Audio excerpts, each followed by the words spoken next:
Hi, good afternoon. I'm Jane Gould, and I'm an instructor with the TRIPPS program, and I'm here today to help you to learn more about your smartphone. When you first start using a smartphone, it can feel like you are all thumbs. In the video today from the TRIPPS program, we are here to help you with some basic gestures that you will need for your smartphone. Let's talk about what gestures are to a phone. Finger movements, how you touch the phone screen, are like a written language for your smartphone. They are the way you communicate with your device so you can tell it what to do. The phone is always waiting for these gestures so it knows what to do next. It doesn't matter if you're using an Apple phone or an Android one. Now keep in mind that how you touch the screen and how long you hold down your finger on the screen matters. Gestures are not complicated, but you will need to practice them to get more proficient.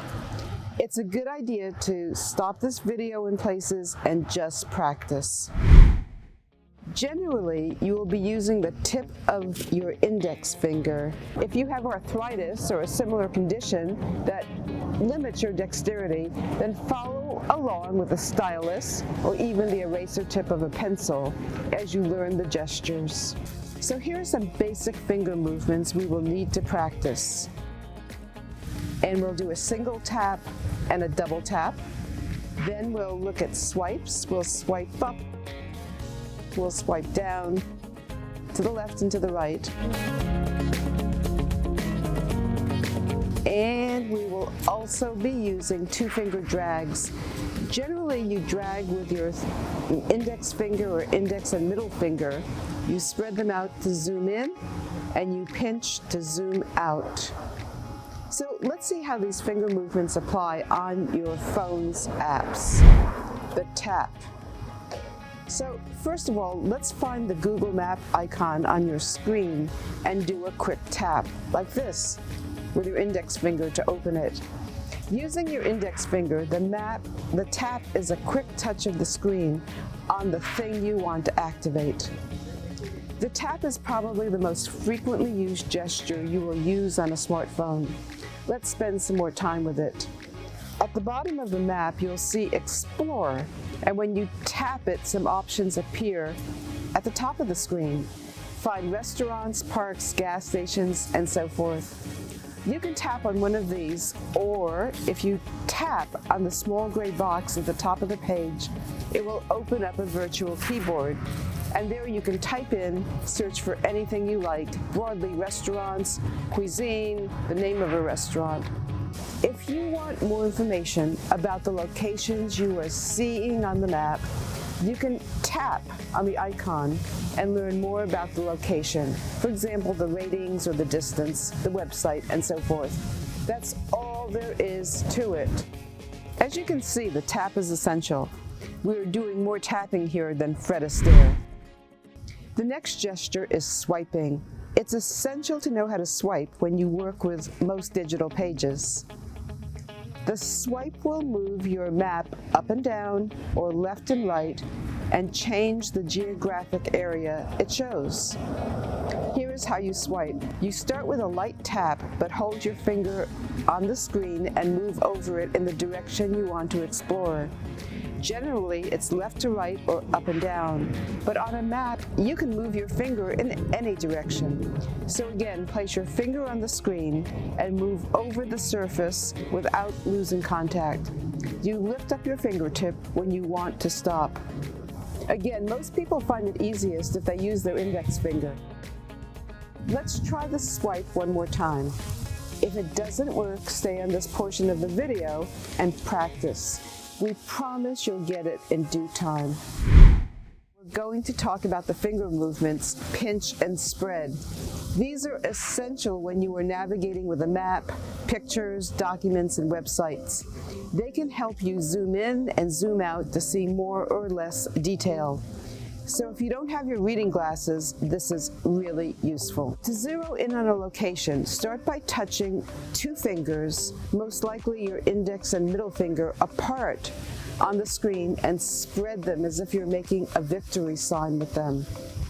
See what that does? It zooms in and it magnifies the local area. You can even read the street names.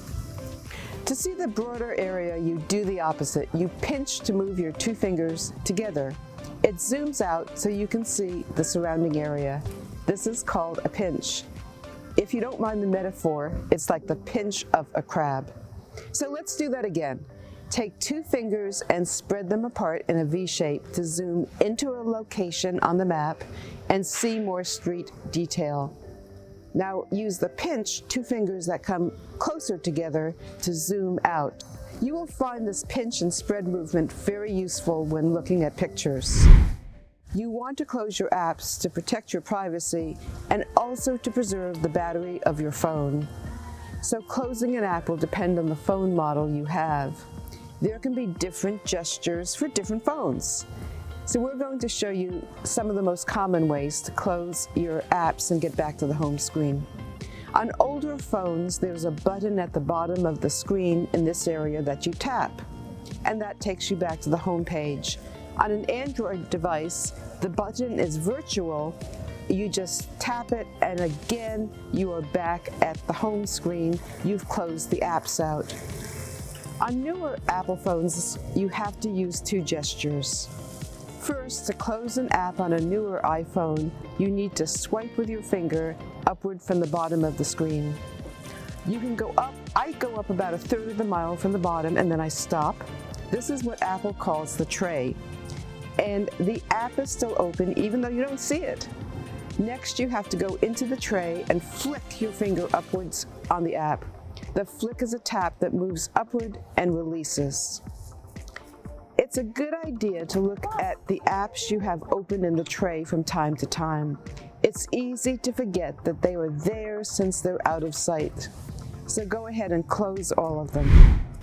So finally, now that you see how finger movement works on a phone, we're going to show you how to find something really useful. All phones have a special function called accessibility. Within the accessibility feature, you can activate voice commands, or you can pair your smartphone to your hearing aid, or make the screen bigger or smaller. That's just the beginning. There are so many different features and ways to customize your phone to work better for you. So let's finish off with an example. Let's say you need to make the text on your phone big enough so you can read it with or without reading glasses. Here's how to do it. On an Apple phone, you will tap the settings icon to open it. The settings icon looks like a window fan on an Apple phone, and it looks like a gearbox on the Android phone. Here on the Apple phone, scroll down until you come to accessibility. Tap on it, and you will see lots of options. Let's say that you wanted to increase the size of the font on your phone so that it's easier to read. To change the size of the font, tap on the display and text size. You have lots of options like bold and larger font here.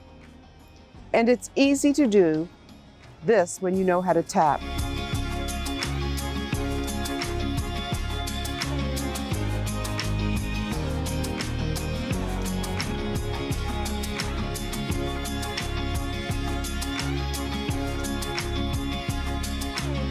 And we'll use the swipe from the bottom of the screen to get back to the tray and then close the app out completely with a flick. We hope you've enjoyed this short video on gestures for your phone.